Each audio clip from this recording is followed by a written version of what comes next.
Is that what you think? Because you were saying, no, but you this is why I was looking at Leah what? and not asking you.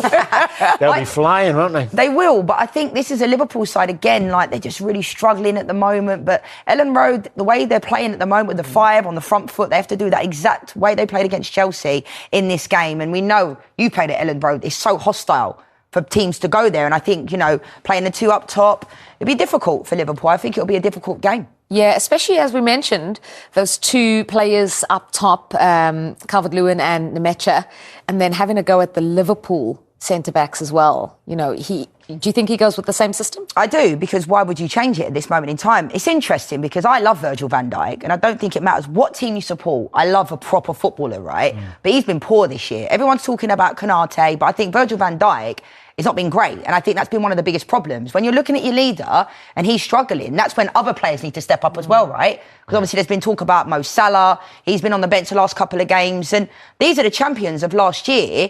And it's interesting with Liverpool because I feel like Liverpool have almost done things backwards. I expected Liverpool to be at this point last year when Arne Slot first got there. Yeah. That's true. The one thing for Liverpool at the moment, and there's loads of areas to discuss, but they had to stop conceding lots of goals because they were losing games and losing heavily. Now, they got the win, and then they've got the draw. West Ham and Sunderland. Neither of them great performances, of course. We know that. Let's not be naive about it. But he's got to pick another team when he goes to Leeds that can defend. And even if it's showing Leeds respect and sitting in for a bit at times, they even at times against Sunderland dropped off, which you do not. Lesser teams, you don't see it, but they did it because they're trying to keep clean sheets and they're trying to get back, back to winning ways. He's still got to go with the respect away from home. Leeds are a good side; they're playing well. Play players who are going to do the defending and do the work. Don't think you can just go right. We'll put the forward players back in and start scoring goals again.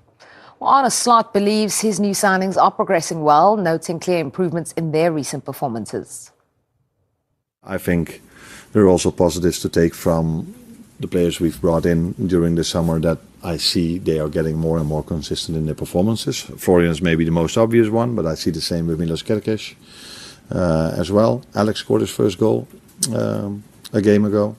So, there are positives to take, but of course still not where we want to be. Let that be obvious and clear. But there are also, compared to where we were after the last 2 losses with 3-0 and 4-1, there are also things that we've done better.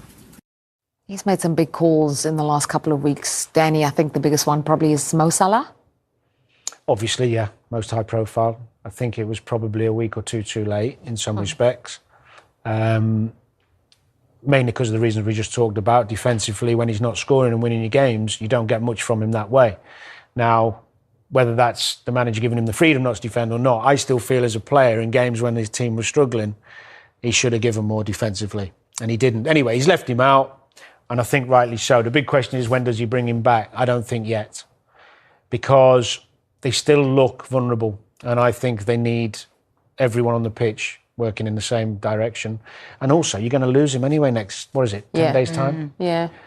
What about Florian Wirtz? I think, we thought he finally got his first Premier League goal and then it was an own goal. Kind of felt bad for him. Did you see that that massive improvement that the manager was talking about? I've seen an improvement. I mean, that was him down to a T, breaking into the box, great footwork, and it's unfortunate it's gone down as an own goal. But I think, there's been a lot of pressure on Wirtz this year because he's come into a team and the price tag can sometimes weigh a player down, but he's gone into a Liverpool side where a lot of their players are out of form. If he's gone into the Liverpool team last year, we're talking differently. Like McAllister's not been great this year, Mo Salah, Van Dijk, the list could go on. And he's come into a team where Arne Slot, I don't think, knows his best team. At times he's playing Soboslai right back, so it's a weird time. I think Wirtz has come under a lot of pressure, maybe rightfully so, because he's been brought in for a lot of money and he's not producing. But, sometimes fair play to Arne Slot for playing him through it. OK, well, we've got to move on now. What about Liverpool? They travel to Leeds in the Saturday night football. Arne Slot has been looking for positives after taking 4 points from their last 2 matches to end a shocking run of form. But the big talking point, all about Mohamed Salah, who was dropped for both those games. Well, let's get more. We can speak to our reporter, Vinny O'Connor. Now, Vinny, afternoon. So Mo Salah in the headlines after starting on the bench, being dropped for 2 games running. He's again been linked with a move to Saudi Arabia. What did Slot have to say about it all? Yeah, Joe, well, first of all, he understands all the talk around Mo Salah because of all he's achieved at this football club, the numbers he's put up, of course, as well. And he also understands the fact that when you've got such a legendary figure, it is difficult to manage the situation. Remember, Mo Salah is someone who made 53 consecutive Premier League starts before he was benched against West Ham and Sunderland. At the same time, you can probably understand Arne Slot's decision as well, given the way Mo Salah's form has dropped off. Certainly his goal-scoring form. After 14 Premier League games last season, he'd scored 13 goals. So far this campaign, he's scored just 4 Premier League goals. He's got a couple of assists, of course, as well. And you know, you can also understand, I suppose, Mo Salah's unhappiness at being left out, given he's still more productive than the likes of Alexander Isak and Florian Wirtz, for example, as well. But what we got from Arne Slot today was a reiteration that Mo Salah still remains an important figure at this football club, and of course a reiteration as well that he could come back into the starting lineup before he heads off to the African Cup of Nations.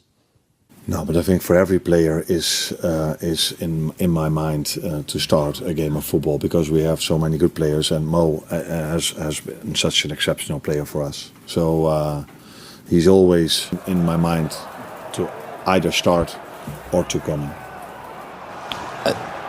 Can you understand all the chat around him, though?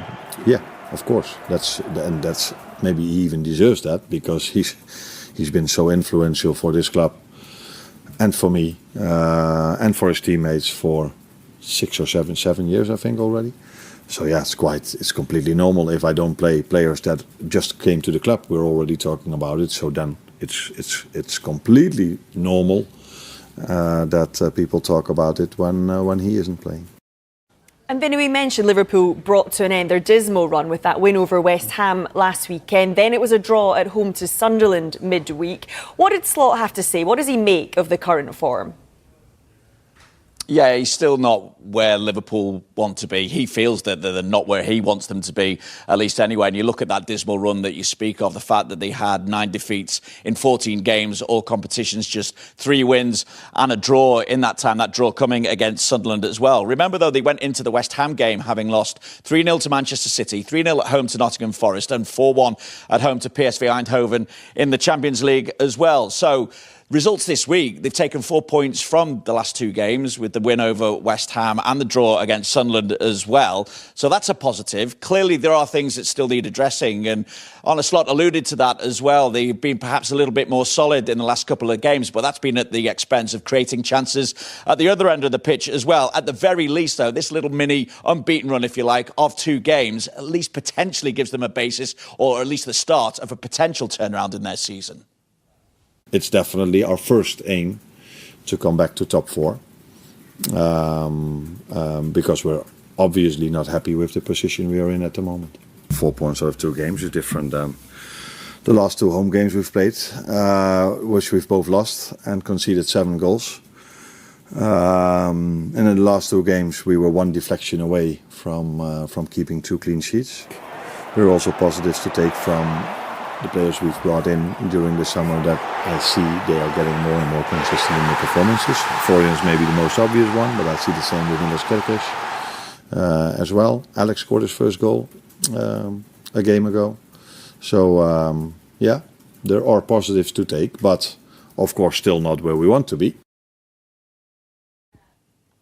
So we could still potentially see Mo Salah return to the starting lineup against Leeds United, but who would partner him down that right-hand side? Obviously, Joe Gomez has been back in. He did pick up a knock in the West Ham game, was fit to play against Sunderland, didn't last the 90 minutes, but he will train again today, and it's expected that he will be available. And Conor Bradley could also be available as well. He's been back in training this week, but we will see exactly what Arne Slot goes with in the Saturday Night Football. It is live, of course, on Sky Sports. Great stuff, Vinny. Getting the chance to be a part of this, and I want to create history. I want to win trophies, to take my game to the next level. It's Isak! Isak with the chance! What a debut! Hopefully we can share some amazing moments together. Announcing the arrival of Alexander Isak.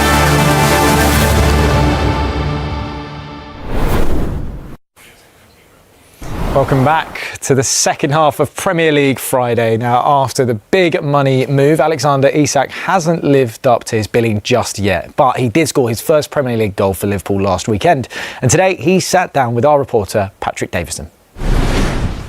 Well, Alex, I think it's maybe important to remember when things aren't easy, as they probably haven't been for anyone here over the last few weeks and months, that this is what you always dreamed of. This is what you fought for, what you've worked so hard for. So take us back. Kid growing up just outside Stockholm. When did you start dreaming of playing in this league, playing for a club as big as Liverpool? When did that start? Pretty young, I would say.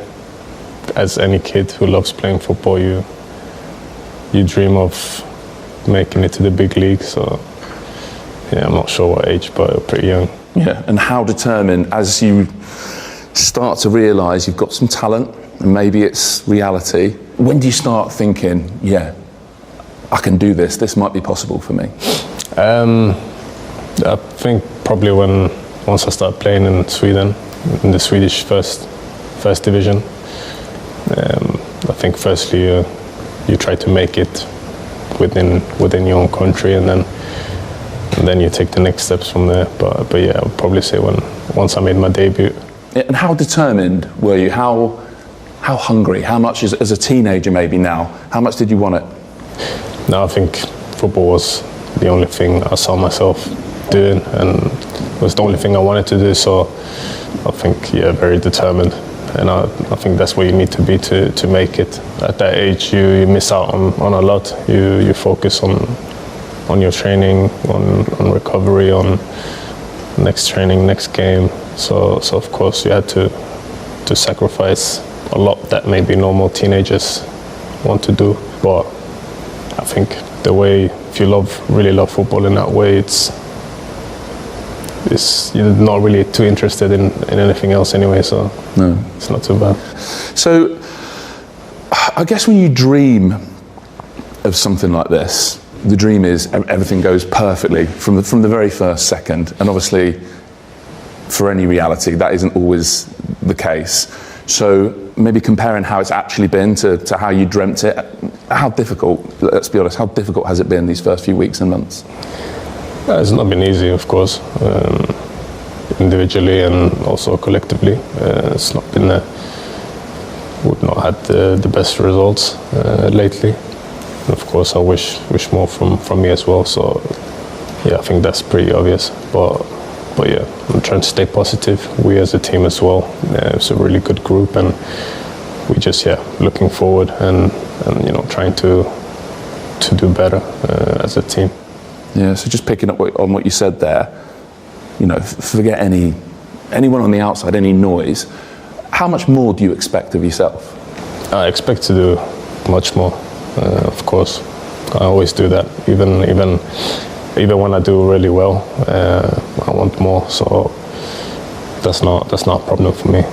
But yeah, I'm just trying to stay positive, trying to work to do better. And that's what I'm looking to do. So that's interesting. Would you say are you your own harshest critic? Even when you're absolutely flying, are you quite tough on yourself? Yeah, of course. I think obviously I'm the first one to know, and I know best when I'm doing good and when I'm not doing good. So I don't need anyone to tell me, how I'm doing. So that's not a problem for me. So why do you think it's been difficult on an individual level? I don't know. Really no. This is football. Sometimes it's flying, sometimes it's not. It's just about keep on working and keep on believing. How do you reflect on the summer? I don't really reflect that much about it. It's in the past, and my only focus is here.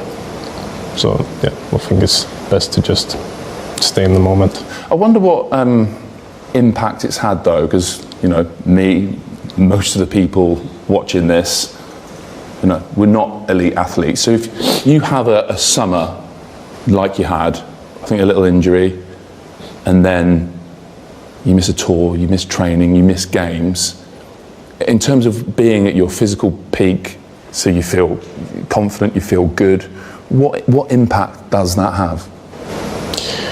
It's difficult to say. Of course, as a footballer, you always want to be in that flow. You want to play every game, train every training session. So, but yeah, it's not a new thing. We are injured sometimes and we miss games, training. So that's nothing new. But yeah, I'm just trying to get back to my best. But is it very difficult to be at your best if physically you just don't feel completely sharp? Yeah, of course. Of course, you need to be at your physical best as well. That's a big part of it. And have you been? Have you felt at any stage 100%? I would probably say no, like physically. Probably haven't felt at my best. But yeah, that's not really the way I judge myself either. Like when I'm on the pitch, I want to do well anyway. So, but yeah, obviously there's more of me. Well, you've talked already about being your harshest critic. How do you judge yourself if it's not on feeling physically sharp? No, I judge myself in a normal football way. Just on what you achieve on the pitch? Yeah. I want to do good. How have the senior players been with you? How's the manager been with you? From day one I'm talking about. Yeah, really good. It's a really good and nice squad of players and the staff as well. Together with the manager, it's been good and easy to settle in. How hard have you worked on building those connections with the other attacking players? Is that every day at the moment? I think you work on it every chance you get, which is obviously it's not every day, but that's normal in trainings. When you get the chance, you just training with each other, you build up connections, and yeah, it's getting better. Okay, you feel like it is getting better, it's starting to click? Yeah. What gives you that confidence? It's just my feeling. That little bits you see. Yeah.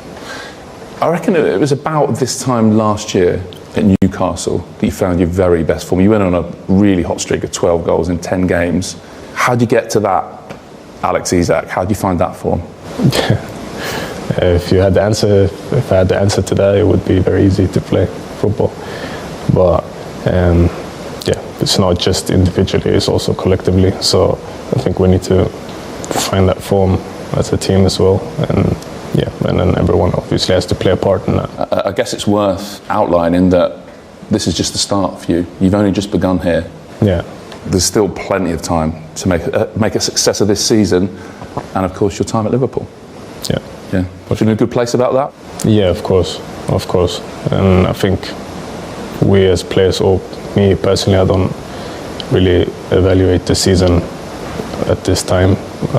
I do it after the season, and it's still long left. So I think there's still a lot to achieve, and I think the best way to do that is just focusing on the moment and next game, and just start winning games.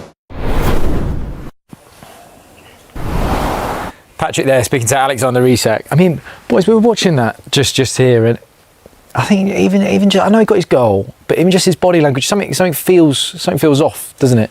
Do you know what it is? When a player goes for the price he went for, the talk around the country, all over the world, was Alexander Isak refusing to play for Newcastle. He's going to Liverpool. The deal gets done. He's not training with a team, and then all of a sudden the deal happens. He turns up at Liverpool. The pressure's on him. We see it with Florian Wirtz. We see it with Ekitike being very good. This boy is special.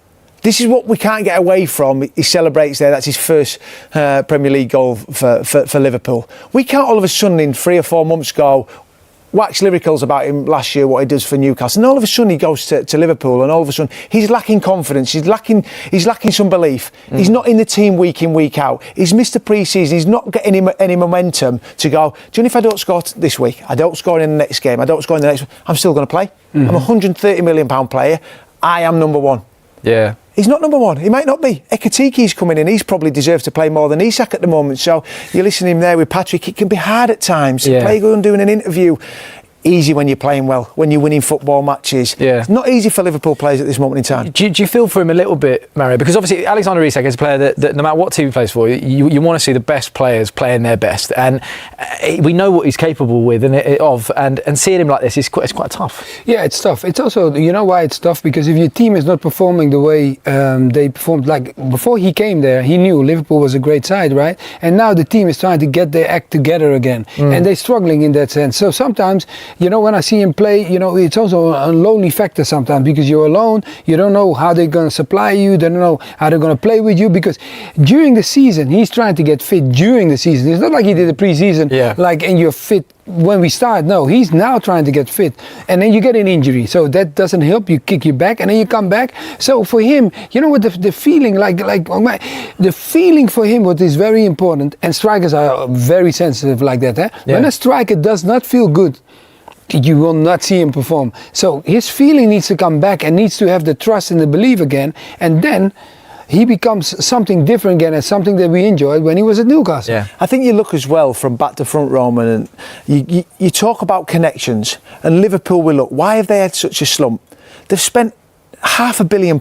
These players are top players. They all of a sudden haven't come bad overnight, but you talk about you lose a Trent.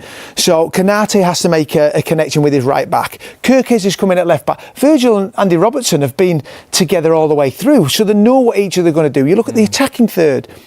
Different players come in. Players aren't playing to the level that we expect, and it takes time. And unfortunately, in this industry, as a manager, you have to win football matches, and the players you have to perform. Exactly that, and that's why Mo Salah has found himself in unfamiliar territory, should I say, on the bench for the last 2 games. In fact, it's the first time ever Salah has begun as a sub in successive Premier League games for Liverpool. This is what Slot has to say. Can you understand all the chat around him, though? Yeah. Of course, that's maybe he even deserves that because he's been so influential for this club and for me and for his teammates for 6 or 7 years, I think already.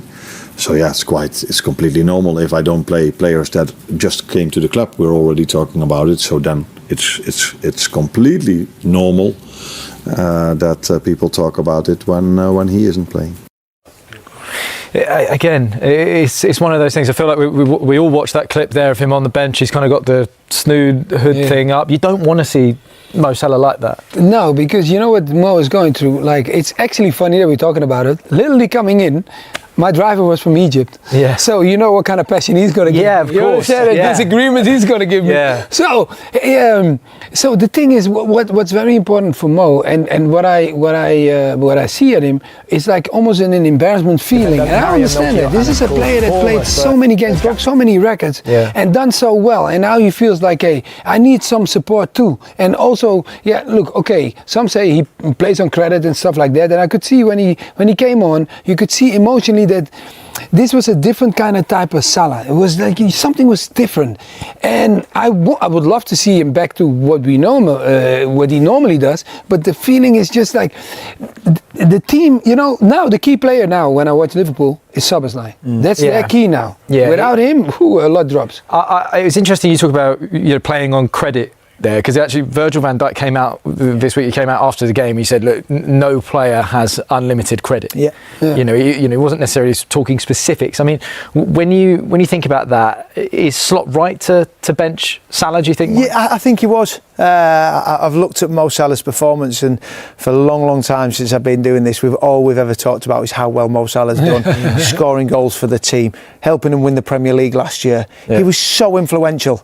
And we've got to remember what happened in the summer with Diego Jota. How much does this affect the players? We don't know. Only these guys can answer that. We saw Mo Salah against Bournemouth in front of the Kop, crying after the game. Yeah. And when players aren't playing well, things can get on top of you at times. And we as pundits, and we have to sort of look at that. Why has he had such a dip in form? Arne Slot's taking him out. I thought he would put him back in the team against Sunderland at midweek. I think he will put him back in the team against Leeds tomorrow. You think? Yeah, I think he goes back in. They'll beat West Ham, taking him out, no problem. Just shows no player is undroppable. I completely agree with that. Well, if he doesn't, for argument's sake, if he doesn't bring him back in, there's a couple of reports already out saying, in January, Saudi teams kind of building, to maybe take him. Does that become a reality? It's a question, you know what I mean? Like, if he's not starting, surely he's looking at it going, no, I need to be playing. I don't think he's mentally on that level. I don't think, look, Mo is a fighter. I see Mo as a fighter, and I see Mo that he's going to... Look, I always said it, when you get to that level of goodness, you don't give up. Yeah. Because if you give up, you don't get that good. Because there are moments he had bigger challenges in the journey going to where he is now. Chelsea. Come on, the guy. So he goes through this. He just has to sit down. His mental strength. He has to test it and see what he can do, and then affect it again. No, Slot I know because we both coming from the same country. Of course. I know they're very direct, and he will make a choice. He clearly made a choice. Also sometimes to see what can I get out of him and put him on the bench and see if he responds to it.